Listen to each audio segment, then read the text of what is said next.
If you're considering VPNBook, there are some important details you should know before committing.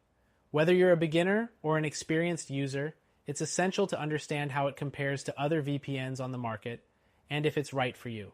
Let's dive right in. First, VPNBook is a free VPN service. Unlike many competitors, it doesn't require a paid subscription. That can be appealing if you're just looking for basic, no-cost protection. However, free VPNs often come with limitations, which brings us to our next point.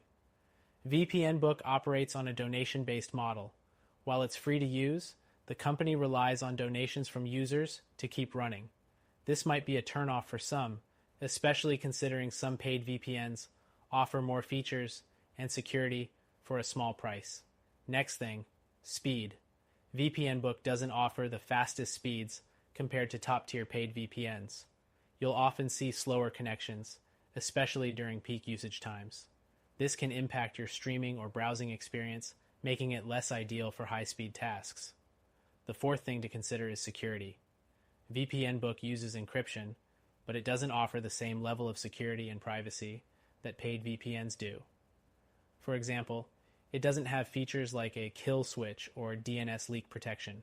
If privacy is your top concern, there are better options out there. Another factor to keep in mind is server locations. VPNBook only offers a limited selection of servers, which can make it harder to access geo-blocked content in certain regions. Paid VPNs generally have a much larger network, allowing for greater flexibility and access. The sixth thing is their no logging policy. VPNBook claims not to log user data, but being a free service, there's limited transparency. Some paid VPNs are audited regularly, offering more confidence in their privacy policies. Next, let's talk about usability. VPNBook is fairly straightforward, but it might not be as user-friendly as other services. It doesn't have the same polished interface that's found in paid options, and you might have to manually configure it for certain devices. The eighth thing to note is device compatibility. VPNBook works with a limited number of devices, including Windows, Mac OS, and some mobile platforms. It doesn't support routers or gaming consoles out of the box, which limits its functionality compared to paid VPNs with broader device support. Another consideration is customer support.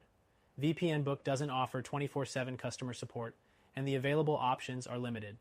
Paid VPNs usually have more responsive and accessible customer support, which can be crucial if you run into technical issues.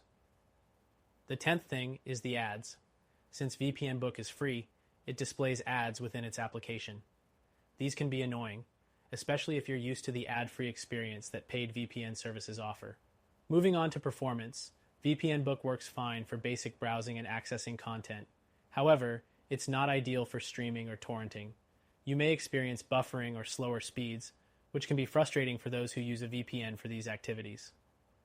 The 12th and final point is transparency.